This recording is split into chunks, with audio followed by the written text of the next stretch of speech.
কোরআনে আছে ইবলিস আল্লাহকে বলছিল, ইবলিস শয়তান আল্লাহকে বলছিল, আল্লাহ তুমি তো আমাকে বিতাড়িত করে দিলা, আমি চলে যাচ্ছি, তবে আমি তোমার কাছে একটা অনুমতি চাই, আনজিরনি ইলা ইয়াউমি ইউবআসুন, আল্লাহ আমাকে কিয়ামত পর্যন্ত হায়াত দেন। আল্লাহ বলছে ইন্নাকা মিনাল মুনজারিন, যা দিলাম, তুই দীর্ঘজীবী হও। তুমি কি হও? কথা বলেন না, দীর্ঘজীবী হও, কোনো অসুবিধা নেই, তুমি কিয়ামত পর্যন্ত হায়াত নাও, তবে এটা মনে রাখো তুমি ইন্নাকা মিনাস সাগিরিন, কিয়ামত পর্যন্ত যদি হায়াত পাও তবুও তুমি নিকৃষ্ট, ছোট, ঘৃণিত এটাই থাকবে। তুমি আর বাইজিদ বুস্তামি হইতে থাকবে, তুমি ঘৃণিতই থাকবে। নাউজুবিল্লাহ। এজন্য দুনিয়া তামামটা ভোগ করলেও, সবটা দুনিয়া, ইবলিস পৃথিবীর কোন কোন জায়গায় যাইতে পারে না, কথা কোন? হ্যাঁ, পৃথিবীর সব 800 কোটি মানুষ আমরা চিনি না, হেতে চিনি কি ডাকাইতের টাকা কেউ তে চিনে না, তে 800 কোটি মানুষের চিনি, তার আর বাপেরও চিনে, তার আর দাদারও চিনে, তার আর 14 গোষ্ঠীতে চিনে সে। হ্যাঁ, 14 গোষ্ঠী, বড় আব্বা লইয়াই তো 14 গোষ্ঠীকে চিনে সে ইবলিস। তাইলে তার জানাশোনা কত বেশি, পৃথিবীর কোথায় কি আছে সব সে জানে, মাটির তলে উপরে সবকিছু জানার পরেও, এত দীর্ঘ হায়াত পাওয়ার পরেও তারে আজও পৃথিবীবাসী শয়তান, শয়তানি বলে। কাফের বেঈমানরাও তাকে এই পর্যন্ত কোনো পদক দেয় নাই, এই পর্যন্ত কোনো সম্মাননা, এরকম কোনো পুরস্কার উনি এখনো পায় নাই, আগামী তো পাবে না। জুতার ফিটা ছাড়া, জারুর ফিটা ছাড়া তার কপালে, জারুর ফিটাও না, জারুর ফিটা তো নরমাল ফিটা, এর থেকে নিকৃষ্ট। আল্লাহ বলছে লামান তাবিআকা মিনহুম লাআমলাআন্না জাহান্নামা মিনকুম আজমাইন। আল্লাহ বলছে ইবলিস মনে রাখিস, কিয়ামত পর্যন্ত যত লোক তোকে অনুসরণ করবে, আমি আল্লাহ বলে দিলাম তোকে এবং তোর অনুসারীদেরকে একত্রে আমি আল্লাহ জাহান্নাম পূর্ণ করব। তোর অনুসারীদেরকে নিয়ে তখন তুই জাহান্নামে থাকবি, ঈমানওয়ালারা নবীজির সাথে থাকবে, আর বেঈমান সব তুই জাহান্নামী, তুই নাফরমানের সাথে একসাথে থাকবে। বলেন নাউজুবিল্লাহ। অতএব বাবা মুসলমান ভাই, এই যারা বসছেন কলিজার ফিকির নিয়ে বসেন, দিলের মধ্যে একটু অনুভূতি নিয়ে বসেন। আপনি আমার এই বসার নেসবতেই বোঝা যায় আমরা মুসলমান, ঠিক কি না বলেন? এজন্যই তো বসছি, ঠিক কি না বলেন? অতএব মুসলমান হিসাবে আমার শুরু থেকে শেষ পর্যন্ত পরিচয়ের হালাত কি, আমার জিন্দেগিটা কেমন, আমি আসলে মুসলমান হিসাবে কি, আমার করণীয় কি, আমরা করছিটা কি, এটা জানা উচিত, আমাদের দেখা দরকার। আল্লাহ আমাদেরকে বুঝার তৌফিক দেন। তো যাই হোক, সূরাটার নাম কি বলেন? তাহা। তাহা এই সূরা 20 নম্বর সূরা। এই সূরার একটা বিশেষ বৈশিষ্ট্য হলো, এই সূরাটা এই মাত্র একটু আগে যার নাম বললাম, সাইয়্যিদুনা ওমর রাদিয়াল্লাহু তাআলা আনহু, মানে হযরত ওমর ইবনে খাত্তাব রাদিয়াল্লাহু তাআলা আনহু, আল্লাহর নবী সাল্লাল্লাহু আলাইহি ওয়াসাল্লামের দ্বিতীয় খলিফা যিনি, এবং সাহাবীদের মধ্যে শ্রেষ্ঠ সাহাবীদের মধ্যে দ্বিতীয় জন, ঠিক না? 1 নম্বর জন কে বলেন? আবু বকর। আপনাদের বাড়ির তো আবু বকর বলেন কেন? হযরত আবু বকর সিদ্দিক রাদিয়াল্লাহু তাআলা, কমপক্ষে আবু বকর রাদিয়াল্লাহু তাআলা, সাহাবায়ে কেরামের নামের আজমত অনেক বেশি, অনেক বেশি। আল্লাহর নবী সাল্লাল্লাহু আলাইহি সাল্লাম বলেন, একজন সাহাবী অর্ধ মুদ, মুদ মানে আরব দেশের একটা পরিমাপ, এটা 2.25 কেজি, 2.25 কেজির মতো, 2.25 কেজি আটা বা গম যদি কোনো সাহাবী আল্লাহর রাস্তায় দান করে থাকে, আর তোমরা যদি পরবর্তী কেউ আইসা উহুদ পাহাড়টা পুরা স্বর্ণ স্তূপ আল্লাহর রাস্তায় দান করো, তাহলে সাহাবীর ওই 1.25 কেজির আটা বা গমের দানের সমপরিমাণ মর্যাদাও তোমরা পাইবে। আল্লাহর নবী বলছে, কথা বুঝছেন না? এই পরিমাণ দাম সাহাবীদের। হযরত আব্দুল্লাহ ইবনে মুবারক রাহমাতুল্লাহি আলাইহি একজন বড় বুজুর্গ ছিলেন, মুহাদ্দিস আলেম। উনি বলছেন, নবীজির একজন সাহাবীর ঘোড়ার, উনি যে যুদ্ধ করছেন আল্লাহর পথে, যুদ্ধ করছেন যে ঘোড়াটা দিয়ে, এই ঘোড়ার নাকের ছিদ্রে যে বালুর কণা ঢুকছে, পরবর্তী পৃথিবীর সমস্ত নেককার, সমস্ত পীর বুজুর্গ, আউলিয়া, গাউস, কুতুব, আলেম, ওলামা, দিনদার, ফরহেজগার, মুত্তাকি, আবেদ, জায়েদ সব এক পাল্লা। আর সাহাবীর নিজের না, ওনার ঘোড়ার নাকের ছিদ্রে যে বালু ঢুকছে, সে বালুর দাম বেশি। সাহাবীদের মর্যাদা, রাসূলুল্লাহ সাল্লাল্লাহু আলাইহি সাল্লামের সংস্পর্শ প্রাপ্ত সাহাবীরা। তো বলতেছিলাম, সাইয়্যিদুনা ওমর রাদিয়াল্লাহু তাআলা আনহু, তিনি এই সূরাটা, সূরা তাহা, উনি যেদিন আল্লাহর নবীকে হত্যা করতে রওনা দিছিলেন, পথে উনি শুনছেন নুআইম নামে একজন মুসলমান সাহাবী, উনি ওনাকে বলছে, তুমি যে মুহাম্মদকে হত্যা করতে যাচ্ছ, তোমার বোন আর বোন জামাই তারাই তো মুসলমান হয়ে গেছে। তখন ওমর বলছে, আরে কি কও, ঘর ঠিক করে আগে তাহলে ঘরে ফিরতে লই, আর পরে যাওয়াই বলব, বাড়ি ঠিক না করে আর বাইরে যাবো কিনতাম। তো যিনি যেই আসছে, আল্লাহর নবী সাল্লাল্লাহু আলাইহি সাল্লামের কালেমা পড়ে মুসলমান হয়ে গেছে ওনারা, ওমরের বোন আর বোন জামাই। তো এই উনাদেরকে যখন অনেক নির্যাতন করছে, মারছে, এই ওনার বোনের নাম ছিল ফাতেমা, বোন জামাইয়ের নাম হলো সাঈদ ইবনে যায়েদ। বেহেশতের সুসংবাদ প্রাপ্ত আশারায়ে মুবাশশারা, এই 10 জন সাহাবী আছে যাদেরকে আল্লাহর নবী একত্রে বেহেশতের সুসংবাদ দিছিলেন। এর মধ্যে হযরতে ওমরের এই বোন জামাই একজন, যিনি শুরুতে যাকে ইসলাম গ্রহণ করার কারণে ওমর খুব মারছিল। তো হযরতে ওমর রাদিয়াল্লাহু তাআলা এই বোন আর বোন জামাইকে চূড়ান্তভাবে যখন মারতেছিল, তখন মারতে মারতে ওনার বোনের কপাল থেকে যখন রক্ত ঝরে পড়ছে, কিতাবে আছে, তখন ওনার বোন এই সময় গিয়া রক্ত হাতে নিয়া হযরত ওমরকে বলছে, ফাতেমা ওনার বোনের নাম, যে ওমর, এই রক্ত সেই রক্ত যে মা তোকে জন্ম দিছে, সেই মা আমাকেও জন্ম দিছে, এক রক্ত আমরা 2 ভাই বোনের, কেমনে এক মায়ের সন্তান হইয়া আমার রক্ত ঝরাইতে পারলি? কিতাবে আছে। এইটা বলাতে ওমর মাথা নোয়ায় ফেলছে, অর্থাৎ আর বাকি আঘাত কি করে নাই, করে নাই। অর্থাৎ তুই কি করলি? আমি কি তোর এক মায়ের বোন না? আমি কি তোর রক্তের বোন না? তুই কেমনে রক্ত ঝরাই?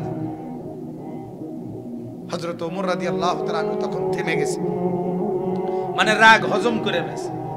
তখন উনি বলছেন, আমি যখন ঘরের দুয়ারে আসছি, তখন শুনতেছিলাম তোরা 2 জন কি যেন পড়তেছিলি, হেডি কি পড়ছ শোনা। এই তখন বোন দেখেন, ইসলামের দাওয়াত এটাকেই বলে। রক্তাক্ত অবস্থাতেও ইসলামের দাওয়াতের নিয়ম হলো নিজের জান দিয়ে হলেও একজন মানুষ যদি কালেমাওয়ালা হয়, সেটা কামনা করা। দুনিয়া থেকে তো চলে যাবই আমি, কিন্তু যাওয়ার টাইমও যেন আমার আচরণ দ্বারা একজন মানুষ কালেমাওয়ালা হয়। আমরা কিতাবে পড়ছি, হায়াতুস সাহাবা কিতাবে, নবীজির এক সাহাবী এক সর্দারের কাছে ইসলামের দাওয়াত পেশ করছে, হারাম ইবনে মিলহান রাদিয়াল্লাহু তাআলা আনহু। তখন ওই সর্দারের ভাতিজা সাথে সাথে তরবারি বের করে অনেক লোক, তাদের কওমের কাফের, তাদের সামনে একটা কোপ দিয়া ওনার গর্দান মধ্যে কোপ দিছে এই সাহাবীর। ওই সাহাবীর সাথে সাথে শহীদ অবস্থা, মানে শহীদ হয়ে যাচ্ছে, মরে যাবে এক্ষুনি, প্রাণ চলে যাচ্ছে। এই কায়ত হইয়া পড়তে পড়তে উনি একটা কথা বলছে শুধু, ফুস্তু ওয়া রব্বিল কাবা, কাবার রবের কসম আমি কামিয়াব হয়ে গেলাম, ফুস্তু আমি সফল হয়ে গেলাম। অর্থাৎ তুই মনে করিস না আমি ব্যর্থ, মরে গেছি দেখা, না, আমার এই মৃত্যু শাহাদাত। আমার বেঁচে থাকা যেমন দামি ছিল, আমার এই জান দেওয়াও এখন আমার জান্নাত। সুবহানাল্লাহ। আর জান্নাত পাওয়া মানে তো আমি কামিয়াব কিনা বলেন না? আল্লাহ কোরআনে বলছে ফামান যুহজিহা আনিন নার ওয়া উদখিলাল জান্নাহ ফাকাদ ফাযা। আল্লাহ বলে যাকে জাহান্নাম থেকে মুক্তি দেওয়া হলো আর জান্নাতে প্রবেশ করানো হলো, ফাকাদ ফাযা, সে কামিয়াব হয়ে গেল, সফল হয়ে গেল। তাহলে এই সাহাবী সফল কিনা বলেন? কিতাবে আছে। শুধু এই কথা শুই না, তখন ওই জায়গায় দাঁড়ানো 200 কাফের কালেমা পড়ে মুসলমান হয়ে গেছে। তারা বলছে, হায় মৃত্যু পথযাত্রী, মৃত্যুর মুখে মিথ্যা বলে না। মানুষ মৃত্যুর মুখে কি বলে না? স্বাভাবিকভাবে মিথ্যা বলে না। কাজে এই লোকটা যেহেতু মৃত্যুর মুখে বলছে, সে তার মৃত্যুটাকে সে আরো গ্রহণ করে নিছে সাদরে, সে বলতেছে কামিয়াব, তাহলে বুঝা গেল এই ধর্ম সত্য। এজন্য ওনারা কালেমা পড়ে মুসলমান হয়ে গেছে। এই বোন যে তার মাথা ফাটায় ফেলছে, ভাই রক্ত ঝরছে, এবার বোন সেই রক্ত মুছে বলতেছে, শুনবা তাইলে ভাই আমরা কি পড়তেছিলাম? তাইলে তুমি পবিত্র হইতে হবে। পবিত্র করাইয়া নিছে, পাক করাইয়া নিছে উনাকে, হযরত ওমরকে পবিত্র করাইয়া এরপরে এই একটা সূরা থেকে তেলাওয়াত করে শুনাইছে। এই শুনানোর পরে কোরআনুল কারীমের যেই সূরাটা শুনে একটু শুই নেই, হযরত ওমর দাঁড়াইয়া বলছে, বোন আর লাগবে না, আমি বুঝে ফেলছি। কি বুঝছো? বলছে চলো বুঝামু তোমার, আইও তোমরা দুজন চলো। বলছে কোথায় যাবা? ওই মুহাম্মদের কাছে চলো। তো ফাতেমা বলতেছে, ভাই মুহাম্মদের কাছে কেন যাবা? বলছে হ্যাঁ বোন, আর ভাববো না, চিন্তা করো না, এবার গর্দান নেব না, নিজের গর্দান দেব, জান নেব না, জান দিয়েই দেব, নিজেকেই দিয়ে দেব, চলো। এরপরে হযরত ওমর আল্লাহ রাসূলের কাছে গিয়ে কালেমা পড়ে মুসলমান হয়ে গেছে। তো এই যে সূরাটা পড়ে শুনাইছিল, যেই সূরাটা শুনে ওমর কালেমা পড়ে মুসলমান হইছে, এটাই সূরাটা। কোন সূরা? কোন সূরা? তো এই সূরা শুনে হযরত ওমর রাদিয়াল্লাহু তাআলা আনহু কালেমা পড়ে মুসলমান হইছে। বলেন আলহামদুলিল্লাহ। এবার আমি যে আয়াতগুলো পড়ছি, এই সূরার 9 নম্বর আয়াত থেকে 16 নম্বর আয়াত পর্যন্ত, 9, 10, 11, 12, 13, 14, 15, 16, 18, 8টা আয়াত। এই 8টি আয়াত আমি তেলাওয়াত করছি। এবারে অল্প কথায় এই 8 আয়াতের তরজমা শুনাইতেছে, আল্লাহ তৌফিক দান করে। মূলত এই 8টা আয়াত হযরত মুসা আলাইহিস সালামের ঘটনা। কার ঘটনা? একজন নবী ছিলেন, আল্লাহ পাকের উলুল আজম, মানে আল্লাহ তাআলার নবী এবং রাসূলের সংখ্যা 1.25 লাখ, 1,24,000 অথবা 2,24,000, অথবা তার চাইতে বেশিও হইতে পারে, তার চাইতে কমও হইতে পারে। প্রথম জন আদম, আখিরি জন মুহাম্মদুর রাসূলুল্লাহ সাল্লাল্লাহু আলাইহি ওয়াসাল্লাম। এর মাঝখান দিয়ে এবারে 24,000 হোক, 25,000 হোক, আর কম হোক, বেশ হোক, এটা আমাদের কোনো সমস্যা নাই। প্রকৃত একেবারে গুণ্যা সংখ্যা কোনো কিতাবের মধ্যে এরকম নাম লিস্টি সহ নাই, যার কারণে পূর্ববর্তী ঐতিহাসিকগণ বর্ণনা করছেন। তবে এটাই বিশ্বাস আমাদের, আদম শুরু, নবী পাক সাল্লাল্লাহু আলাইহি ওয়াসাল্লাম শেষ নবী, এর মাঝখানে যত নবী সকলকে আমরা নিশ্চিন্তে মানি। ঠিক কিনা বলেন? আমাদের নবীর পরে নতুন কোন দাবিদারকে আর মানি না। ঠিক কিনা বলেন? নতুন করে কেউ যদি কয় আমি নবী, তোর কলে ফিসে দিয়ে ফিটি, তুই নবী হওয়ার দরকার নাই। আমাদের নোয়াখালীর একজন বড় বুজুর্গ আলেম ছিলেন, আল্লামা হযরত মাওলানা মুস্তাফা আল হুসাইনি রাহমাতুল্লাহি আলাইহি মারা গেছেন এবার কিছুদিন আগে। অনেক বড় আল্লাহওয়ালা আলেম ছিলেন, বয়ান করতেন। একবার বয়ানে বলছিলেন যে বাসের মধ্যে দুইটা সিট, তো এক সিটে একজন বসছে আর এই সিটেও একজন বইছিল, মাওলানা হারুন এখানে বসছিল। তো এখন সিট নিয়ে হে বাইরে বাসের থেকে বাস ছাড়বে হয়তো আরো 2-4 মিনিট, সে একটু নিচে গেছে। তো যাওয়ার সময় তার ব্যাগটা এখানে রাইখা হ্যাঁ আপনার বলে গেছে আমারে যে ভাই একটু খেয়াল রাখবেন, মানে আমার সিট আর কি, কথা বুঝছেন না? এখন যেই আসে এনে বইতে বুঝলা, সে কয় কি কয় লোক আছে, সে কি কয় কই লোক আছে ব্যাগে না, কথা বলেন না। অথবা হে কি কয় কথা কোন বুঝছেন নি কথাটা, মানে সেটা কয় না। অথবা রাখছে কি ব্যাগ, কয় কি কি আছে লোক আছে। আমাদের নবী সাল্লাল্লাহু আলাইহি ওয়াসাল্লাম ইন্তেকালের পূর্ব মুহূর্তে উম্মতের কাছে বলে গেছে, তারাকতু ফীকুম আমরাইন লান তাদিল্লু মা তামাসসাকতুম বিহিমা কিতাবাল্লাহ ওয়া সুন্নতি। আমার উম্মত, আমি চলে যাচ্ছি আমার মাওলার কাছে, তবে আমার জায়গা আমার সিটে আমি খালি রেখে যাচ্ছি না, আমি দুইটা জিনিস রেখে যাচ্ছি। যতদিন এই দুইটা জিনিস ধরে রাখবা তোমরা পথভ্রষ্ট হবা না। একটার নাম কোরআন, আরেকটার নাম আমার সুন্নাত।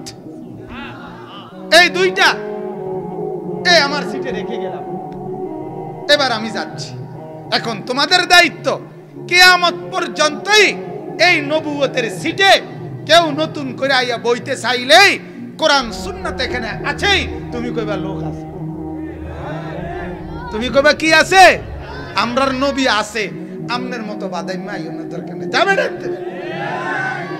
কথা। তুই মাড়ির তলে গিয়ে নবী দাবি করবে সারেন কই থেকে আইছো না, কোথাকার কাদিয়ানি, তুই আসছো গোলাম আহমদ কাদিয়ানি, তুই আইছো নবী দাবি করতে, যাবে না।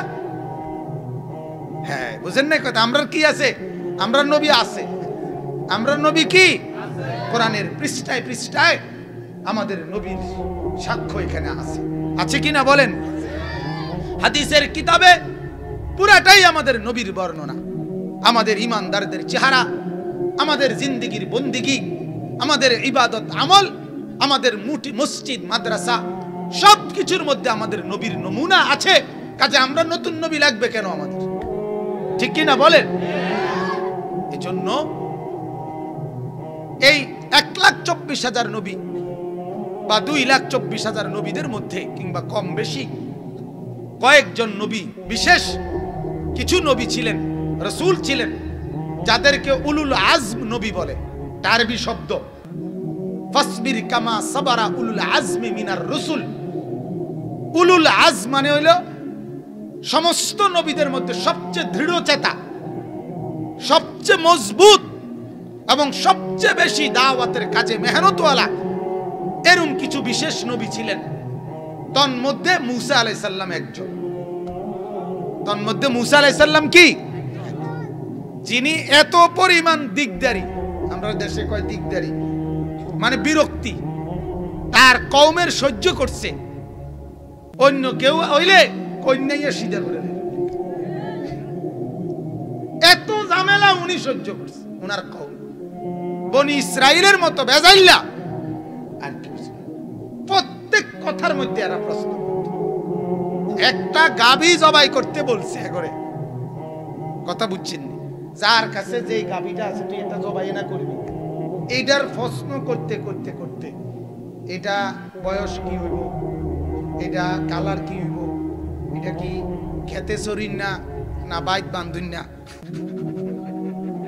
কথা বুঝছেন, মানে এটা কি আলসো হইন না না এমনি এমনি বান্ধিয়ে তুইছে, এটা দিয়ে কি নিজে দুধ খাওয়াই না না বাজারে দুধ বেচুন না, বহু কিসিমের কথা কইতে কইতে কইতে শেষ পর্যন্ত একটা জিগায় তো একটা বিধান আসে, একটা জিজ্ঞায় তো একটা হুকুম আসে আল্লাহর পক্ষ থেকে। এরকম করতে করতে শেষ পর্যন্ত তার আর পুরা এলাকায় আর এরকম গাবি আর একটাও খুঁজে পাবে। এই হেগারা যেগুলা ফেসাইয়া বাইর করছে, এই সূরা বাকারা একটা সূরা আছে না, এই সূরা বাকারা, এই অর্থ হলো গাভী। এই গাভী, এটা এই বনি ইসরাইলের গাভীর ঘটনা। মানে আমি শুধু অল্প কথা কইলাম, ওইখানে বললে মজার ঘটনা আছে। তারার প্রশ্নের ছুটে অতিষ্ঠ করে লাইছে, মানে না, কিন্তু উনি সহ্য করে গেছে, করে দাওয়াত দিয়ে গেছে, বারবার বলে গেছে, বারবার বলে গেছে, বারবার বলে গেছে। তাদেরকে বলছে এই এলাকায় তোমরা মাথা নোয়াইয়া ডুববা সবাই। তারা মাথা না নোয়াইয়া 2 পাও আগে ভিতরে দিয়া পিছের দিকে, হ্যাঁ এত শক্ত, এত ঝামেলাওয়ালা আছে। তারাই নিজে বলছে আমগরে আসমান থেকে খানা ডেইলি নামবে, আমরা খামু, তাহলে আমরা ইবাদত করব। ঠিক আছে, মুসা আলাইহিস সালাম আসমান থেকে মান্না সালওয়া নামে খানা নামায় দিছে, খায়, এরপরে ইবাদত করবে। কিছুদিনের ব্যবধানে বলতেছে যে না, লান নাসবিরা আলা তুআমিন ওয়াহিদ, না না ডেইলি এক ওয়াদের খানা বুঝে ধরে না, এটা বদলাই দেন। দেখছেন নি এবারে এ হেরাই, মানে হেরাই ফুলার বাপ, হেরাই মাইয়ার বাপ। আমার এক উস্তাদ ছিলেন, একবার ওই আমাদের এক ছাত্র ভাই রোমের মধ্যে দুষ্টামি করছি আমরা সবাই মাদ্রাসার জীবনে, তো হেঁটে গিয়ে বিচার দিয়ে আইছে। তো বিচার দিয়ে আসার পরে হুজুরের নিচের থেকে বেত নিয়ে যখন রোমে আইছে, আইয়া জিজ্ঞাসা করছে আর যে কি হয়েছে ঘটনা কয় না হুজুর কিচ্ছু হয়েছে না, মানে মানে ওই আমরা মিল করে লাইছি আর কি, নিজেরা নিজেরা। হুজুর আইবার আগে আগে সমাধান। তখন এই হুজুরে বলছিল তুই তো ফোলার বাপ, তুই তো মাইয়ের বাপ, বিচারও দিলি তুই, মানে আমি আইএসআর সিয়ার কস আর বিচার নাই। তো এই বনি ইসরাইল প্রত্যেক কথায় কথায়, প্রতিটা কথায় তারা প্রশ্ন করত। কিন্তু হযরতে মুসা আলাইহিস সালাম উলুল আজম ছিলেন, একেবারে দৃঢ়চেতা মজবুত ছিলেন, যার কারণে উনি ওনার দায়িত্ব পূর্ণ আদায় করেই আল্লাহর কাছে চলে গেছেন। সুবহানাল্লাহ। আল্লাহর পাক মুসা নবীর ঘটনা বিস্তারিতভাবে কোরআনের এই এক সূরা না, বহু সূরাতে আল্লাহ তাআলা মুসা আলাইহিস সালামের ঘটনা উল্লেখ করেছেন। এই কথাটা শুধু বোঝানোর জন্য, নবী আপনার উম্মত আপনাকে বহুমুখী কষ্ট দিবে, পেরেশানি দিবে, অস্থিরতা করবে, আপনিও উলুল আজম দৃঢ়চেতা নবীদের শ্রেষ্ঠ আপনি, কাজেই আপনিও তার চাইতে বেশি মজবুত থাকবেন। সুবহানাল্লাহ। এখান থেকে এটা শিক্ষা, এখান থেকে এটা বুঝ, আল্লাহর কথা যারা বলে, মসজিদের ইমাম, উলামায়ে কেরাম এবং মুসল্লিদের মধ্যেও তাদের সবর সবচেয়ে বড় পুঁজি। আমাদের সবচেয়ে বড় খামখেয়ালি বাজান, অনেক ফ্যামিলিতে 2, 4, 5 বার, 2, 4, 10 বার সন্তানকে, পরিবারের সদস্যদেরকে নামাজ রোজা ভালো হওয়ার কথা বলে এরপরে হাত পাও ছেড়ে দেয়, সিদ্ধান্ত দিয়া লাই হইতো না, হুজুর কইছি এই অজাতের দিয়ার কোনো লক্ষণ নাই, একেবারে অসিব্য ফিরে গেছে আমার লাগা, এই নিজেই ফয়সালা দিয়া, নিজে আর হইতো না হুজুর, আর মাদ্রাসা পড়তো না, আর সে ভালো হইতো না। আশ্চর্য কথা, 950 বছর বলার পরেও নূহ আলাইহিস সালাম এই কথা বলে নাই যে আল্লাহ আমি আর পারতেছি না, বরং উনি কেবল বলছে। যেদিন আল্লাহ বলছে 950 বছর, দোস্ত খামখেয়ালি কথা না, একদিন 2 দিন না, 950 বছর। আমরা বাপ দাদা 14 গোষ্ঠীর হায়াত মিলাইলেও তো 950 বছর হইতো না, কথা বলেন না? 60 করে মিলান না, 70 করে মিলান না, কয়জনের বংশ মিলাইবে? তাইলে 950 বছর বলার পরও আফসোস করে নাই, অস্থিরতা দেখায় নাই, বলতেই থাকছে। আর আপনি 950 বারও তো কইছেন না, কথা বলেন না, 950 বার বলছেন। তাইলে এই জন্য আমি ওনার কাছে, আপনার কাছে আমার অনুরোধ, আল্লাহর ঘর মসজিদ দিয়ে চেষ্টা করতে হবে, নিজে আগে দোয়া করতে হবে আল্লাহর কাছে যে আল্লাহ তোমার ঘর দিয়েছি, এবার তুমি তোমার বান্দাদেরকে মসজিদের দিকে ঝুঁকায় দাও। এই দিলের মধ্যে যদি এই চাহাত, আগ্রহ, এই প্রেরণা, এই দোয়া আল্লাহর কাছে করতে থাকে, রব্বুল আলামিন ইমানদারের দিল আল্লাহ ঝুঁকায় দেবে ইনশাআল্লাহ। বলেন ইনশাআল্লাহ। তাইলে আমি বলতেছি এই কথা যে আল্লাহ পাক নবী সাল্লাল্লাহু আলাইহি সাল্লামকেও এই কথা শিক্ষা দিয়েছেন। এজন্য কোরআনে মুসা আলাইহিস সালামের ঘটনা খুব বিস্তারিত উল্লেখ করছে আল্লাহ কয়েকবার, বিভিন্ন খান দিয়ে, এখানেও একবার বলছে। এখানে আল্লাহ তাআলা কি বলছেন, আমি মূলত একটা কথা বলার জন্য মূলত এই ঘটনাটা পড়ছি আর কি। আমি অর্থগুলো বলবো শুধু আপনাদেরকে বোঝানোর জন্য, মানে এই 8টি আয়াতের বক্তব্যটা বোঝানোর জন্য একটা ছোট্ট কথা আগে বলি, তাহলে আপনারা অর্থ বুঝতে খুব সুবিধা হবে। হযরতে মুসা আলাইহিস সালাম আল্লাহ পাকের একজন নবী, ঠিক কি না বলেন, এবং উঁচা দরজার নবী, উলুল আজম নবী, যারা খুব দৃঢ়, মানে উনার কওমের শত রকমের পেরেশানিতেও যারা কি হাল ছাড়ে নাই। কথা বুঝছেন কিনা? বলতেই থাকছে, মেহনত করতেই থাকছে। তো মুসা আলাইহিস সালাম সর্বপ্রথম যখন প্রাপ্তবয়স্ক হয়েছে, সংক্ষেপ একদম অল্প কথায় বলি, তখন আপনারাও অনেকে শুনছেন, বাজারের মধ্যে মুসা আলাইহিস সালামের বংশের নাম ছিল বনি ইসরাইল, আর ফেরাউনের বংশের নাম ছিল কিপ্তি। কিপ্তি বংশ, কিপ্তি, এই দুই বংশের দুই লোক ঝগড়া লাগছে। কিপ্তি লোকটা ফেরাউনের অন্যায়ভাবে মুসা আলাইহিস সালামের কওমের লোকটাকে অন্যায়ভাবে মারতেছিল, মারাত্মক। মুসা নবী বাধা দিছেন, লোকটা শুনে নাই, মুসা আলাইহিস সালাম একটা থাপ্পড় দিছেন। হেইতে ফাকাদা আলাইহি দিছে থাপ্পড়, হয়তো সরে যাওনের লাগিয়া। থাপ্পড় তো এর আগেও কত মানুষে দিছে, এর পরেও দিতে আছে, কিন্তু এই থাপ্পড়, এটা ইসা থাপ্পড়, এক থাপ্পড়ে সে মারাই গেছে। হেতে নাই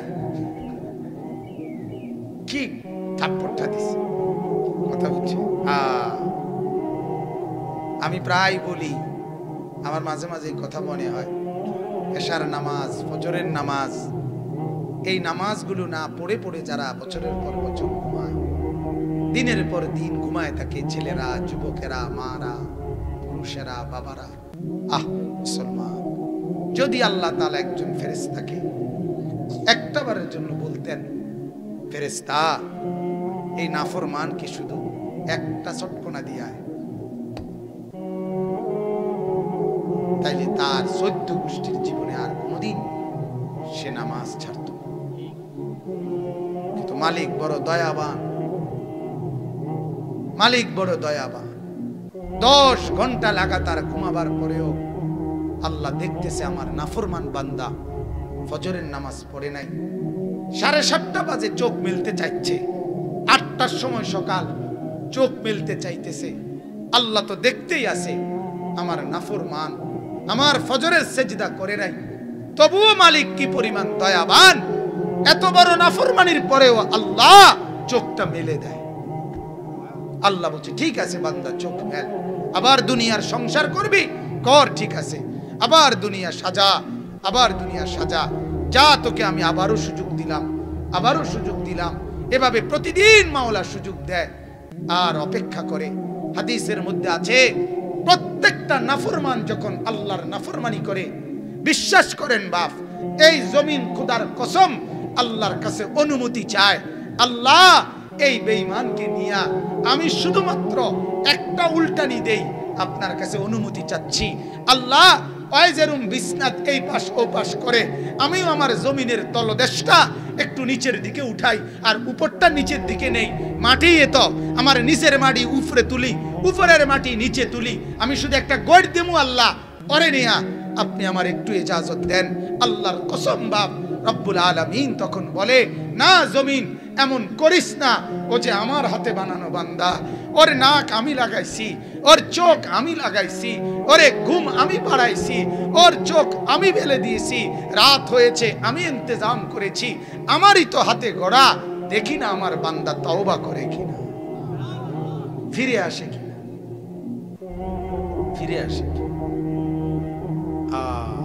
আনিবু ইলা রাব্বিকুম, আল্লাহ বলে তোমরা তোমাদের রবের কাছে ফিরে আসো বান্দা। আমি অপেক্ষায় আছি বান্দা, যেদিনে সুযোগ পাও আইসো, আসলে আমি মাফ করে দেব। এক নাফরমান সন্তান তার মা আর বাপ থেকে যদি আলাদা হয়ে যায়, 2 বছর 4 বছর পরে চোখের পানি ছেড়ে মা আর বাবার সামনে এসে যদি মাফ চায়, হাদিসের বক্তব্য দ্বারা বোঝা যায় ওই মা আর বাপ সন্তানের চোখের পানি দেখেও মাফ করতে যদ্দূর দেরি না করবে, খোদার কসম রব্বুল আলামিন তার নাফরমান বান্দার চোখের পানি দেখলে মা আর বাবারও কোটি দিন আগে, কোটি সময় আগে আল্লাহ মাফ করে দিবে। এমন যিনি তিনি আল্লাহ, এমন যিনি তিনি রহমান, এমন যিনি তিনি রহিম। অতএব আমার ভাইরা, এটা আপনারা বোঝা উচিত, আমরা এটা বোঝা উচিত। আমাদের জিন্দেগি এভাবেই রাত, এভাবেই দিন পার হয়ে যায়। যুবকরা, তোমরা একটাবার নিজেদের বিবেককে বলিও দোস্ত, নিজেদেরকে একবার প্রশ্ন করো, কিভাবে এইভাবে লম্বা গত 6 মাস, গত 9 মাস, বছরের পর বছর একদিনও ফজরের নামাজের সেজদা দাও না? তুমি মুসলমান না? তুমি কি আল্লাহকে চিনো না? তোমার মা মুসলমান না? তোমার বাবা মুসলমান না? তোমারে আল্লাহ বানায় নাই? তোমার নাক চোখ আল্লাহ লাগায় নাই? তুমি কার ইচ্ছায় ঘুমাও বাপ? বলেন, তুমি কার ইচ্ছায় জেগে ওঠো? তোমার মুখের হাসি আল্লাহর দান, তোমার চোখের পানি আল্লাহর দান, তোমার রাতের ঘুম আল্লাহর দান, তোমার সকালের জেগে ওঠা আল্লাহর দান। এই হাত যখন ঘুমাইছো তখন তার নাড়তে পারো নাই, এমনিই পড়েছিল। আবার চোখ মেলার সাথে সাথে পুরা বডির স্প্রিং আবার সচল করে দিছে আল্লাহ। আল্লাহ যদি মাওলা সচল না করতেন, দুনিয়ার কেউ পারত না। যদি আল্লাহ রাত ভোর না বানায়, পৃথিবীর কেউ ভোর বানাতে পারবে না। আল্লাহ কোরআনে বলছে, যদি দিনকে আমি আল্লাহ অন্ধকার না বানাই, কেউ আর রাত আনতে পারবে না। যদি অন্ধকারকে আমি আল্লাহ আলোকিত না বানাই, তাইলে কেউ আর আলো আনতে পারবে না। মান ইলাহুন গায়রুল্লাহ ইয়াতিকুম বিদিয়াইন।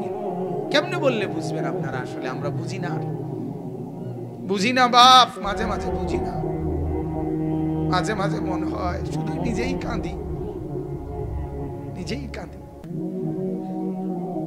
এছাড়া আর কি করার আছে? চোখের পানি ছাড়া আর কি করার আছে? আপনারা এইখানেও যারা বসছেন, এই যত মাসন, মাশাআল্লাহ সুন্দর করে বসছেন। কেমন সুন্দর হবে যদি জান্নাতে এরকম একত্রে বসা যায়। কল্পনা করেন, ভাবেন না একবার, যদি জান্নাতে একবার বসা যায় এমন কেমন মজা হবে। কিন্তু সেজদা বিহীন জান্নাতে কেমনে যাবে? বন্দিগি বিহীন এই কপাল যদি সেজদা না থাকে কিভাবে যাবে? আল্লাহকে নারাজ করে জান্নাতে কেমনে যাবেন বাবা? কেমনে? দুনিয়া ভোগ করতেছেন, দুনিয়াই ভোগ করছেন। খুব বেশি কি ভোগ করছেন বলেন? এমন কোন দিন গেছে যেদিন পেরেশানি নাই? কথা বলেন না ভাইয়া, কোন দিন গেছে? এমন একটা দিন গেছে নি পেরেশানি নাই? পেরেশানি ছাড়া কোন দিনটা গেছে? সিএনজির একজন ড্রাইভার তাকায় থাকে তীর্থের কাকের মতো, কখন একজন কাস্টমার আসবে। তার কলিজার ভিতরে অস্থিরতা, একজন কাস্টমার। একজন দোকানদার তাকায় থাকে একজন কাস্টমারের দিকে। এই তো দুনিয়া, সারাক্ষণ পেরেশানি। কখন জমবে কয়টা টাকা, কখন জমবে কয়টা খাবার, এই না? রব্বুল আলামিন বলেন, আমি আল্লাহ তাআলা যদি শান্তি তুলে নেই, আমি যদি রিজিক তুলে নেই, আমি যদি দুনিয়া থেকে তোমাদেরকে দুর্ভিক্ষ দিয়ে দেই, আমি যদি অভাব দিয়ে দেই, আমি যদি দারিদ্রতা দিয়ে দেই, কে আছে তোমাদের এই অভাব আর দারিদ্রতা দূর করবে? কথা বলেন না। যে হসপিটালে মানুষ সুস্থ হয়, ওই হসপিটালে মানুষ মারা যায়। যে ডাক্তারের প্রেসক্রিপশনে মানুষ সুস্থ হয়, ওই ডাক্তারের প্রেসক্রিপশনে ওষুধ খায় মানুষ মারা যায়, ওষুধ খাইতে খাইতে মানুষ সুস্থ হয়, ওষুধ খাইতে খাইতে মানুষ মারাও তো যায়। বোঝা গেল ওষুধের হাতে তো কিছুই নাই, হসপিটালের হাতে তো কিছুই নাই, ডাক্তারের হাতে তো কিছুই নাই, যা তা একমাত্র কায়নাতের মালিক আল্লাহ তাআলার হাতে। তাকে কেন নারাজ করছেন? কেমনে বললে বুঝবেন? যদি বলেন হাত ধরে বলি, তা আসেন হাত ধরে বলি। যদি বলেন বুকে জড়াইয়া বলি, যুবক আসো বুকে জড়াইয়া ধরি, তোমাকে ধরেই কাঁদি, চলো। চেহারা সুরতের কি হালাত! যতজন পড়ছেন সবাই এশার নামাজ পড়েন না, আমি জানি, আমার আন্দাজ আছে, চেহারা দেখলেই বোঝা যায় বাপ।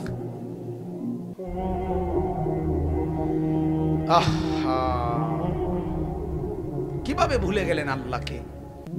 কেন এভাবে নারাজ করছেন আল্লাহকে? মুসলমান, এত ব্যস্ততার ভিতরে দুনিয়ার সব কাজ করা যায়, তা নামাজও তো পড়া যায়, এটা তো কঠিন কিচ্ছু না।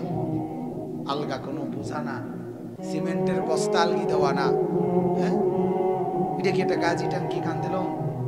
কি এটা কঠিন কি জিনিস এটা? চলেন, আল্লাহ আমাদেরকে বুঝ দান করেন। যাদের বুঝ আছে তারা কাঁদেন, তারা চোখের পানি ফেলিয়েন, বাকিদের হেদায়েত তাইলে ভালো। এই মুরব্বী কিছু আছেন তো ফাঁকে ফাঁকে, চেহারা দেখলেই বোঝা যায় নামাজি, যুবকও কিছু আছেন নামাজি, আপনারা কাঁদেন মাঝে মাঝে, এক দুই ফোঁটা চোখের পানি ফেলিয়েন। চোখের পানির বড় দাম। আল্লাহকে চোখের পানি ফেলে বলবেন, আল্লাহ আমার জাতিকে বাঁচান, আমার কওমকে বাঁচান, যুবকদেরকে বাঁচান, মা মেয়েদেরকে বেপরদেগি থেকে বাঁচান, বলেন আমিন।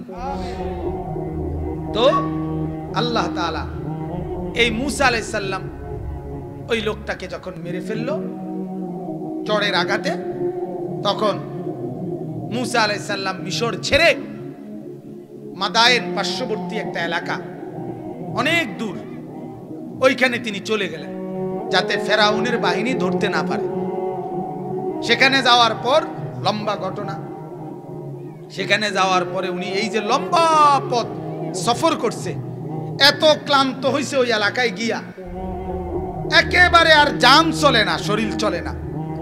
ওইখানে গিয়ে তিনি একটা কূপ, যেখানে ওই এলাকার মানুষ তাদের উট বকরি এগুলারে পানি খাওয়াইতেছে, এই কূপের পারে গিয়া পাশে গিয়া দাঁড়াইছে। দাঁড়াইয়া এবার অপেক্ষা করে জিরাইতে আছে, মানে বিশ্রাম করতেছে দাঁড়ায় দাঁড়াইয়া, আর পাও চলে না, ক্লান্তিতে আর জান চলে না। তখন দেখছে একটু দূরে দুইটা বোন, দুই মেয়ে, তারা দাঁড়াইয়া রয়েছে একলা, তাদের বকরিগুলোকে রশি ধইরা তারা দাঁড়াইয়া আছে। মূসা আলাইহিস সালাম অনেকক্ষণ খেয়াল করছে, এই বোন এই দুই মেয়ে তো আলাদা একলা, আর সব পুরুষরা উটের বকরির পানি খাওয়াইতেছে, এরা নিশ্চয়ই যাইতে পারতেছে না এগো কারণে। তখন উনি তাদের কাছে গিয়ে বললেন, কি অবস্থা তোমাদের?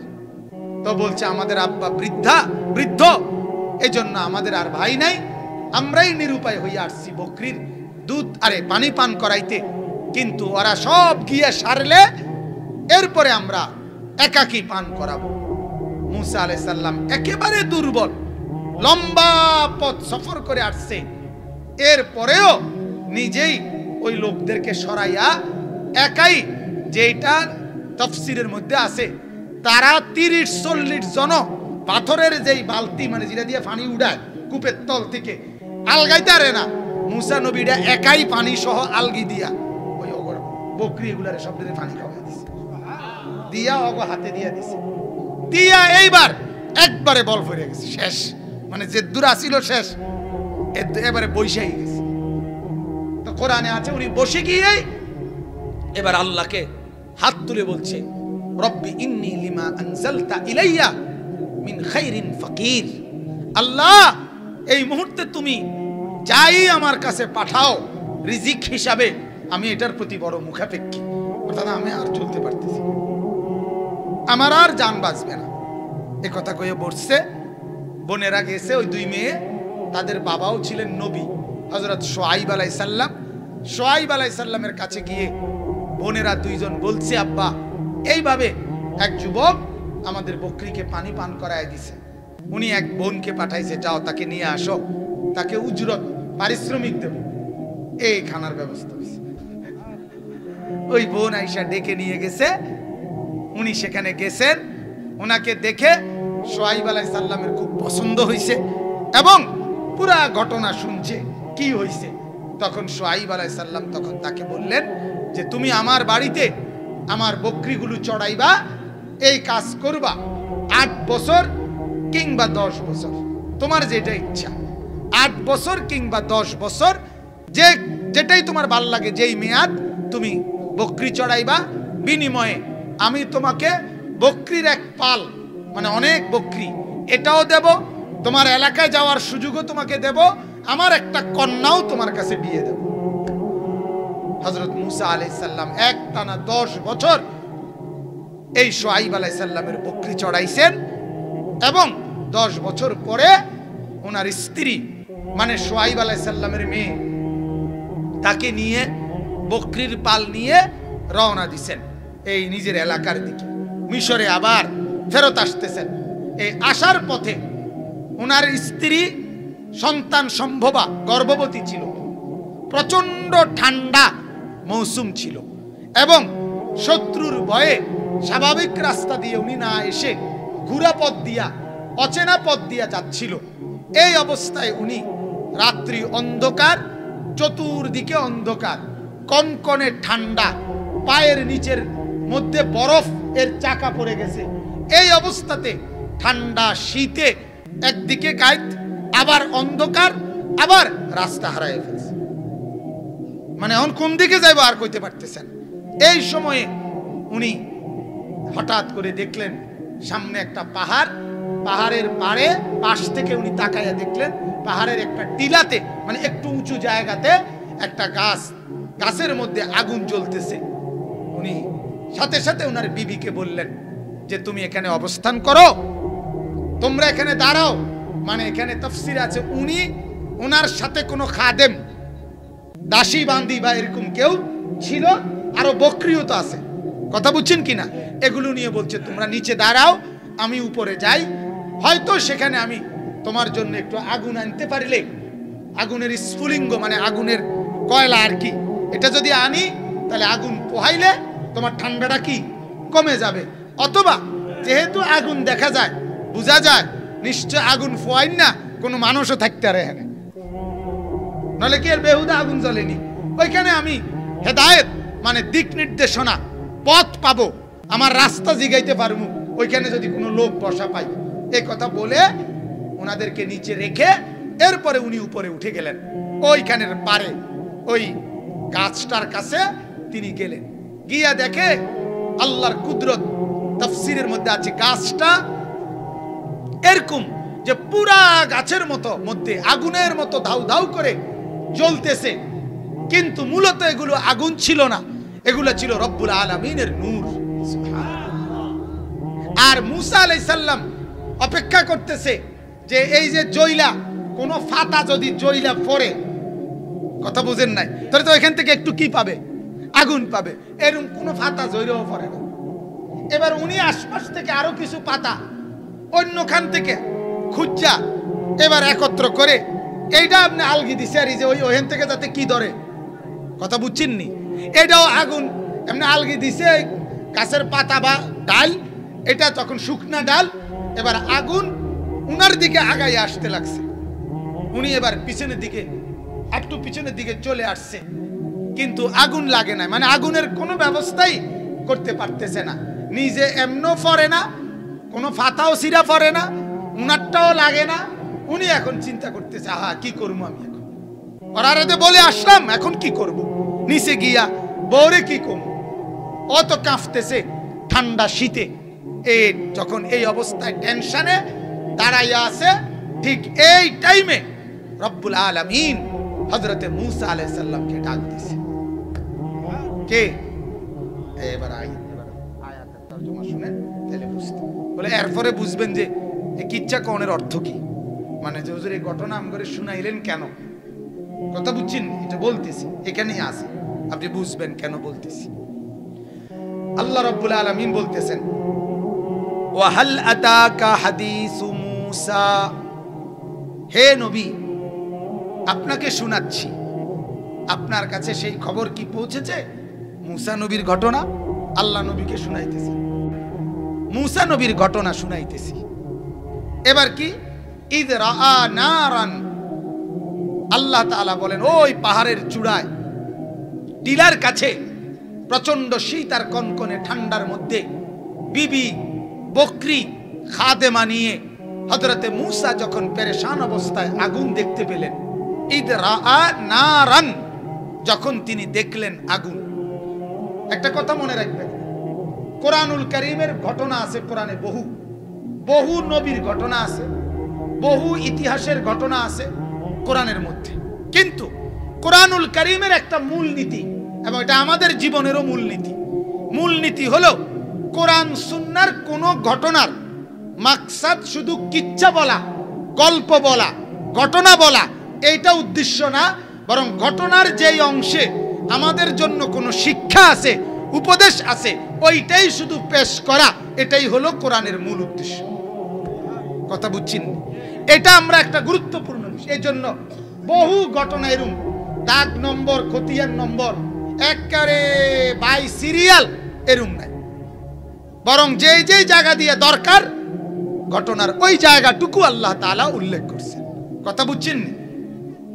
তো আল্লাহ তাআলা বলেন ইদ রাআ নারান ফাকালা লিআহলিহি, এই যখন তিনি চূড়ার মধ্যে আগুন দেখলেন, তিনি তার বিবিকে বললেন, স্ত্রীকে বললেন পরিবারের, যে উমকুসু, তোমরা এনে একটু দাঁড়াও, অবস্থান করো, ইন্নী আনাস্তু নারা, আমি ওইখান থেকে আগুনের তালাশে যাচ্ছি, লাআল্লি আতিকুম মিনহা বিকাবাসিন, আমি যাইতেছি, চেষ্টা করব ওইখান থেকে আগুনের স্ফুলিঙ্গ, কয়লা মানে জ্বলন্ত আগুনের টুকরা তোমাদের জন্য নিয়ে আসতে, যাতে করে তোমরা ঠান্ডার মধ্যে একটু কি পাও, কথা বলেন না, স্বস্তি পাও, তাপ পাও। আও আজিদু আলান নারি হুদান, অথবা আমি পাবো ওই আগুনের কাছে গেলে হেদায়েত। কি কি পাবো বলেন? উনি একটা শব্দ ব্যবহার করছেন, আও আজিদু আলান নারি হুদান, আমি সেখানে হেদায়েত পাবো, মানে এই দুনিয়ার রাস্তা পাওয়া, এটাও একটা হেদায়েত, এটাও একটা পথ, আবার আখিরাতের পথ, এটাও একটা পথ। কথা বুঝছেন? এই যে কোরআনুল কারীমকে বলা হয় হুদাল্লিল মুত্তাকিন, মুত্তাকিদের জন্য কোরআন হেদায়েত। আল্লাহর কসম দোস্ত, এই কথাটা যদি শুধু বুঝেন, এই হেদায়েত মানে হইল শুধুমাত্র জান্নাত না, বরং আমার জীবনের একটা সুতা থেকে নিজের ঘর, পরিবার, বিবি, বাচ্চা, চাকরি, ব্যবসা, আয়, রোজগার, মাল, সম্পদ, কামাই, উপার্জন, যা করেন, বিশ্বাস করেন একেবারে প্রতিটা নিঃশ্বাসও যদি কেউ কোরআন সুন্নাহর দিক নির্দেশনা মতে পালন করে, একমাত্র ওই ব্যক্তির সবকিছু সুন্দর হয়, পরিকল্পিত হয়, এবং দুনিয়াও সুন্দর হয়, আখিরাতও সুন্দর হয়। এটারে হেদায়েত। কোরআন কিন্তু শুধু জান্নাতে নেয় না, কোরআন দুনিয়াটাকেও সাজায় দেয়। কি সাজায় দেয় বলেন? হ্যাঁ, আজ পর্যন্ত আপনারা শুধু এতটুকুই বুঝেন, রাসূলুল্লাহ সাল্লাল্লাহু আলাইহি সাল্লামের সুন্নাত, এগুলো হলো হেদায়েত। সেটা যেরকম কোন মুসলমান যে নবীর সুন্নাত ধরছে তার আর কোনো অস্থিরতা নাই, যে ব্যাপারে যেই সুন্নাত সেটা রাসূলের গ্রহণ করে নিছে, আর কোনো টেনশন নাই। কিন্তু এটারে যেই বাদ দিছে তার আর টেনশনের কোনো শেষ নাই। আমি এই জন্য নিয়মিত বলি, আমরা প্রাইমারি স্কুল পাস করার পর এই চুল চতুর্দিক থেকে সমান কইরা রাখা, এটা শিখছি মাদ্রাসায় ঢুকার পর। আজ বয়স 40 শেষ হইয়া 41 রানিং। কথা বুঝছেননি? 40 শেষের পথে। তাইলে প্রাইমারি যদি পাস করে থাকি 10 বছর বয়সে, তাইলে 30 বছর, 10 থেকে 40 কত হইল? আজ 30 বছরে আর কোনো দিন একটা বারের জন্য ভাবতে হয় নাই যে চুলের আর কোনো ডক লইতাম নি।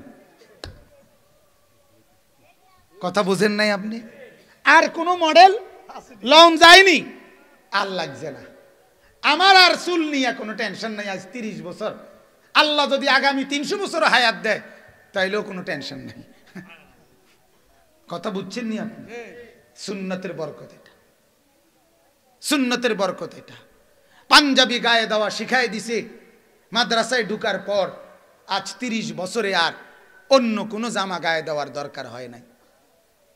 আজ 30 বছরে যেদিন থেকে দাড়ি উঠছে, দাড়ির তালে দাড়ি উঠছে, এটা বড় হইছে, এন্দিয়া নাইকা এন্দিয়া কা, এত কথার চিন্তাও করছি না। রাসূলের সুন্নাত আল্লাহর হুকুম পালন করতে থাকছি, এই নিয়ে আর কোনো টেনশন করতে হয় নাই। আমার বন্ধু, আল্লাহর কসম এটাই বুঝাই, সুন্নতবিহীন জিন্দেগিতে কোনো স্বস্তি, তৃপ্তি, শান্তি, প্রশান্তি আসে না, আসে না, আসে না। আমার দাদি, আমার নানি, এরা দুইজন মুরব্বী। আমার মা, আমার চাচি, এরা দুইজন মুরব্বী। আমার বিবি, আমার মেয়ে, এরা আমার 3য় জেনারেশন। আমার দাদি নানিরও দেখছি কালো বোরকা, আমার মা চাচিরও দেখছি কালো বোরকা। আমার বিবি আর আমার মেয়েও পরে কালো বোরকা। না আমার দাদির কোনো অসুবিধা, না আমার মা চাচির কোনো অসুবিধা, না আমার বিবি বাচ্চার কোনো অসুবিধা, কারো কোনো টেনশন নাই। কিন্তু রঙ্গিলা বেডির টেনশনের কোনো শেষ নাই। বেডি একবার লাল, একবার নীল, একবার কমলা, একবার বেগুনি, একবার টিয়া, একবার আকাশি, একবার ডিপ কালার, একবার লাইট কালার। তুই বেডি এত রঙ করো কা? আল্লাহকে নারাজ করছো যে, এই জন্য আল্লাহ আর শান্তি দিল না। আর কি খোদাই আর কি দিল না বলেন না? আর শান্তি দিল না, আর শান্তি দিল না। কথা বুঝছেন? 1 ঘন্টা লাগাইয়া পাউডার ডলবার পরেও বেডির এবড়িতে বেডির ভালো লাগে না। আরো পাউডার, আরো লাগায়, আরো লাগায়। বেড়া ডাইক শিক্ষার্থী আছে, বেড়া আগো সিএনজি সাইরেল জায়গাতে আছে, তো তে বেড়ারে দাঁড় করে রাখছি 20টা মিনিট ধরে। তারে কইছি লগ লগ যাইব, বেডি রেডি। তুমি যে এই বেডি ভিতর থেকে রেডি হয়, তোর বাপের ক গিয়ে রেডি হইতে আছে, হেবডি রেডি হয়, রেডি হয়। কথা বলেন না কেন? রেডি হয়, শুধু রেডি হয়। বদনা 1 জোড়া কিনবো, জুতো 1 জোড়া কিনবো, হেবডি এই কোম্পানিগঞ্জ থেকে ইডার লাগিয়ে বড়ি রেডি হইতে আছে 1 ঘন্টা ধরে। কারে দেখাইতে রেডি হয়, কি দেখায়, কি তো পাউডার রেডি দেয়, আবার নিজে দুইয়ালায় কদ্দুর পরে। আল্লাহ আমাদেরকে মাফ করে দেন। যুবক, তুমি বলো, তোমার মাথার চুল এই পর্যন্ত তুমি কয়টা ডকে কাটছো? তুমি কো, তুমি বলো। স্বস্তি তুমি পাইছো কিনা তুমি বলো। তোমরা যুবকরা বলো, তোমরা নিশ্চিন্তে তৃপ্তি তো পাইলা না, তুমি তো তৃপ্ত না, তাইলে মানুষে তোমারে দেখে খুশি হবে কেমনে? তুমি নিজেই তো খুশি না, তোমার কাটিং এর উপরে তুমি তো খুশি না। তুমি তো মাসে 6 মাসে 9 মাসে 3 মাসে 1.5 মাসে তুমি তো ডিজাইন বদলাও, প্যান্ট বদলাও, শার্ট বদলাও, চুল বদলাও, কাটিং বদলাও। আল্লাহকে ছেড়ে দিছো তো, রাসূলের সুন্নতকে ছেড়ে দিছো তো, আল্লাহর কসম শান্তি আল্লাহ তুলে নিছে।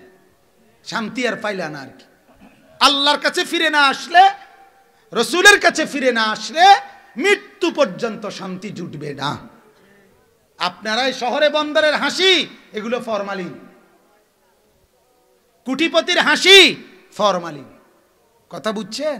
আমারে সেদিন দোয়া চাইছে বেটা, বিশাল বড় শিল্পপতি, 7000 কর্মচারী ওনার, ঢাকা শহরের শিল্পপতি। 27 জন না 29 জন কুকার, মানে বাবুর্চি রান্দে। দোয়া চাইছে, অন্যরা কইতেছে 2-3 জনে, বিশাল শিল্পপতি। ওনার লগের একজন আমার আলগা কাছে নাই, হুজুর কানে কানে কইছে, হুজুর 900 কোটি টাকা ঋণ।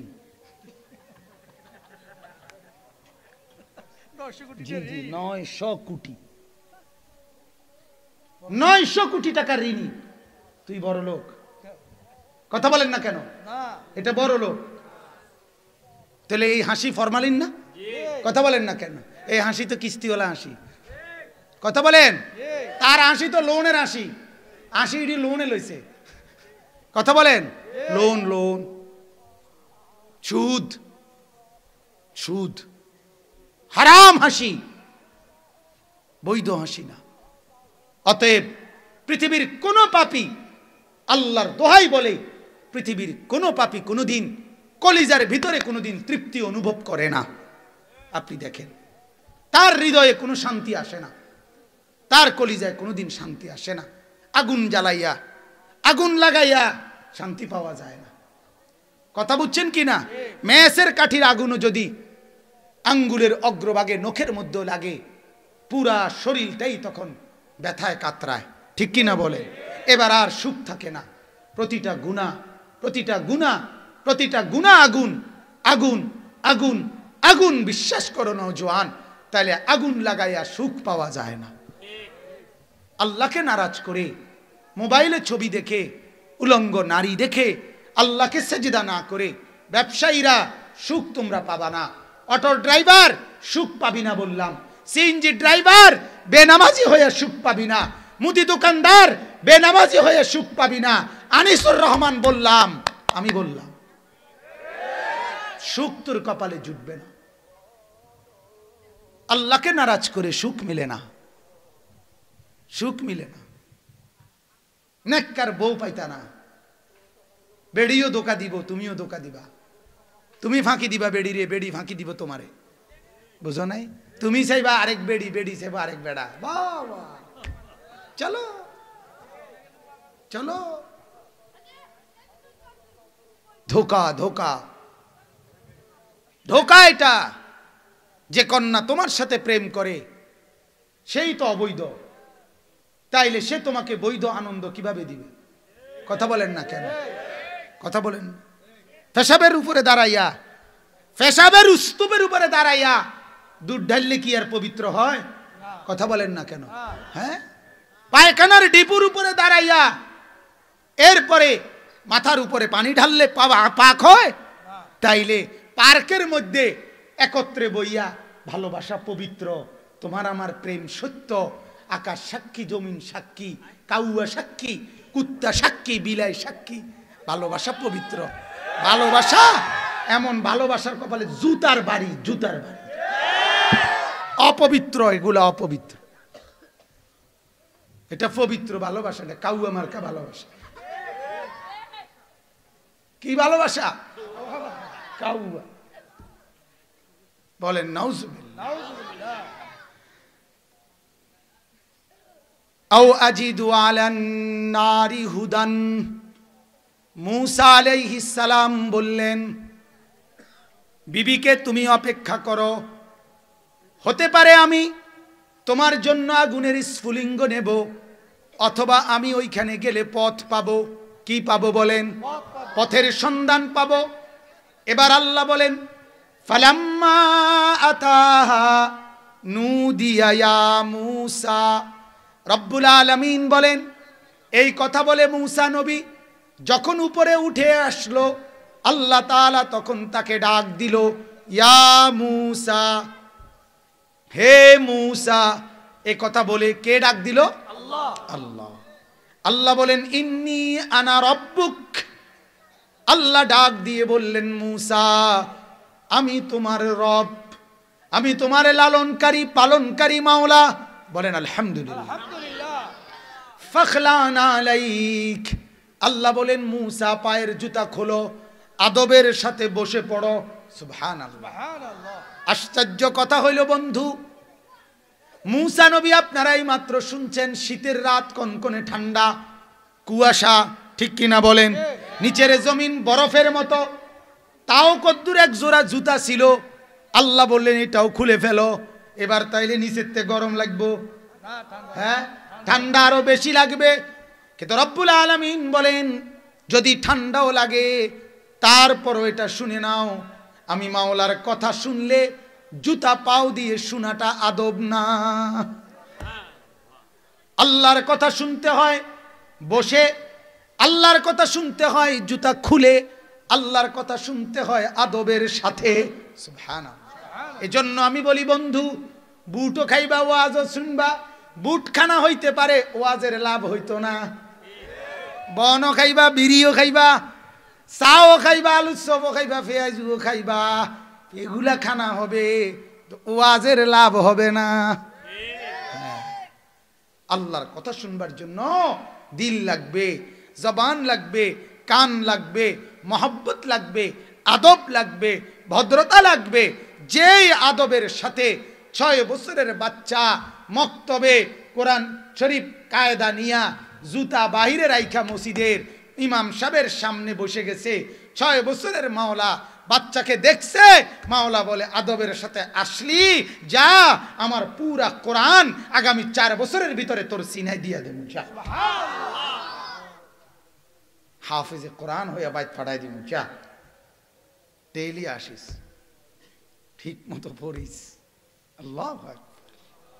আদব চাই, আদব চাই, আদব চাই। বহুত জনের তো ফ্যানওয়ালা না, কথা বুঝছেন না? নামাজ পড়তেন না জিঙ্গেলে, না হুজুর পড়লাম হইলে একটু সমস্যা।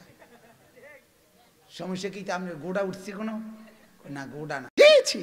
লজ্জা থাকা দরকার বেটা। বেটা, তোমরা যারা পেশাব করে পানি লাও না মুসলমান, ওই 2 বছরের বাচ্চা 6 বছরের বাচ্চার থেকে শিক্ষা নাও বেটা, লজ্জা থাকা দরকার। ওই বাচ্চার মাও তো 2 বছরের বাচ্চা, মুচটা দিলে ওই হাফ প্যান্ট আর ফিন্দায় না, খুললালায় নতুন পবিত্র হাফ প্যান্ট ধোয়া হাফ প্যান্ট তারে ফিন্দায়, ঠিক কিনা বলেন না? আর তুমি এই মুত লইয়া, এই লুঙ্গিটা লইয়া, ফ্যান্ডিটা লইয়া আড়ো কেমনে? হ্যাঁ, নির্লজ্জ। আত্মমর্যাদা কাকে বলে? আত্মসম্ভ্রান্ত থাকা চাই, আত্মসম্মান তো থাকা চাই। আল্লাহ মাফ করে দেন। আল্লাহ বলেন ফাখলানা আলাইক ইন্নাকা বিল ওয়াদিল মুকদ্দাসি তুয়া, মুসা তুমি তুর পাহাড়ের তুয়া, তুয়া জায়গাটার নাম, এই টিরার মধ্যে পবিত্র এক জায়গার মধ্যে আছো। ওয়া আনা আখতারতুকা, আমি তোমাকে বাছাই করেছি। ফাসতামি লিমা ইউহা, আমি তোমার নিকট এখন ওয়াহি নাজিল করব, এগুলা তুমি মনোযোগ দিয়ে শোনো। এরপরে এই কথাটা হলো, আমার আর সময় নাই, দেরি হয়ে গেছে। মূলত মুসা নবী চাইছিল দুনিয়ার গ্রামে যাওয়ার, মিশরের এলাকায় যাওয়ার রাস্তা। রব্বুল আলামিন বলে মুসা এদিকে আও, তোমারে দেখাবো জান্নাতের রাস্তা। বুঝেন নাই? উনি আইছিল কি রাস্তাটা? আইতো মিশরের রাস্তা খুঁজতে। রব্বুল আলামিন বলেন না রে, তোরে মিশরের রাস্তাও দেখামু, আখিরাতের রাস্তাও দেখামু, জান্নাতের রাস্তাও দেখামু। মাদ্রাসায় আসবি ইনশাআল্লাহ, আমি রব্বুল আলামিন দুনিয়াও খাওয়াবো, জান্নাতেও খাওয়াবো। আল্লাহকে নারাজ করবা, দুনিয়ায় শুধু কিছু খাইতে পারিবা, ভাত তরকারি গোস্ত মাছ, শেষ পর্যন্ত টয়লেট, 3 থেকে 3.5 ঘন্টা মেয়াদ, ঠিক কিনা বলেন? বন রুটির মেয়াদও এত কম থাকে না। এই যে বন রুটি যেটি চিল দিয়ে দেয়, এটা তো তোমার 2 দিন মেয়াদ দেয়। কথা বলে না কেন? আরে বন রুটি, ভাও রুটি, বন রুটির মেয়াদও এত কম না। তোর ফেডের মেয়াদ যে দুর্বেটা, তুই কি পরিমাণ দুর্বল। এতটি ভাত তরকারি খাইলি, কমপক্ষে 6টা দিন মেয়াদ রাখতে না। কথা কর না কেন? এত ভালো গোস্ত খাইয়া, এত সুন্দর রান্না খাইয়া 1টা সপ্তাহ মেয়াদ রাখতে না, 3 থেকে 3.5 ঘন্টার মধ্যে মেয়াদ উত্তীর্ণ হয়ে গেল। কি পরিমাণ দুর্বল আমরা। আমরা আবার বড়াই করে, আমরা আবার বড়াই করলে সাজে এটা। আল্লাহ আমাদেরকে মাফ করেন। আল্লাহ বলেন ইন্নানি আনাল্লাহ, মুসা শোনো আমি হলাম আল্লাহ, লা ইলাহা ইল্লা আনা, আমি ছাড়া আর কোনো ইলাহা নাই। তাহলে তোমাকে কি করতে হবে? ফাবুদিনি, তোমার দায়িত্ব আমার ইবাদত করা। কি করা বলেন? এবার আল্লাহ বলেন ওয়া আকিমিস সালাতা লিযিকরি, আর আমার ইবাদতের সবচেয়ে উত্তম শ্রেষ্ঠ ইবাদত হলো তুমি নামাজ আদায় করবা, নামাজ কায়েম করবা। লিযিকরি, আমার জিকিরের জন্য। যতবার নামাজ পড়বা ততবার আমাকে স্মরণ হবে, আর আমাকে স্মরণ হলে আমিও তোমাকে স্মরণ করব। এরপর আল্লাহ বলেন ইন্নাস সাআতা আতিয়াতুন, অচিরেই কিয়ামত আসবে। আকাদু উখফিহা, এখন আমি নাম ঠিকানা সময় তারিখ বলতেছি না, গোপন রাখছি। লিতুজজা কুল্লু নাফসিম বিমা তাসআ, যাতে আমি দেখতে চাই প্রত্যেকেই আখিরাতের আশায় পরকালের আমল করতে থাকো, যাতে যে যেদূর করতে পারছো অদূরের বিনিময় দিতে পারি। এই জন্য তোমার কাছে তারিখ আমি বললাম না, আমি জানি আমার কাছে কিয়ামত কোন দিন। সুবহানাল্লাহ। এরপরে শেষ আয়াত ফালা ইয়াসুদ্দান্নাকা আনহা মান লা ইউমিনু বিহা ওয়াত্তাবা হাওয়াহু ফাতারদা। আল্লাহ বলে, মূসা সাবধান করে দিলাম, তুমি বলার পরেও যখন দেখবা কিছু লোক মানে না, কিছু লোক মনের মতো চলে, আমি তোমাকে বলে দিলাম তুমি প্রচার করবা, দাওয়াত দিবা, কিন্তু কেউ যদি না মানে, কেউ যদি গুরুত্ব না দেয়, নিজের মন মতো চলে, চলুক, তুমি কিন্তু ওদের মতো চলো না। ঠিক আছে, যখন তোমরা আমার কথা শুনলা না, আমিও তুমগোর লগে মিশে গেলাম। আল্লাহ বলে, না, তুমি একা হলেও ঠিক থাকবা। ফাতারদা, যদি পাবলিকের মতো তুমিও মিশে যাও, তাহলে তুমি কিন্তু ধ্বংস হয়ে যাবে। কথা বুঝছেন? এই জন্য আমি আপনাদের কাছে কথাটাই বলতে চাচ্ছি, যারা নামাজি আছেন, এক নম্বর কথা হলো আপনার নামাজ আপনি কোনো অবস্থাতে ছাড়বেন না, বলেন ইনশাআল্লাহ। দুই নম্বর কথা হলো যারা বেনামাজি আছেন, তারা কেন বেনামাজি হয়ে আছেন তারা একটু ভাববেন। আমার অনুরোধ, এটাই আমার কথা। কেন নামাজ পড়েন না, কি যুক্তি? আপনি মনটারে একটাবার বুঝাইয়েন, আপনার বিবেককে একটাবার আপনি প্রশ্ন করিয়েন, আপনি কেন নামাজ পড়েন না?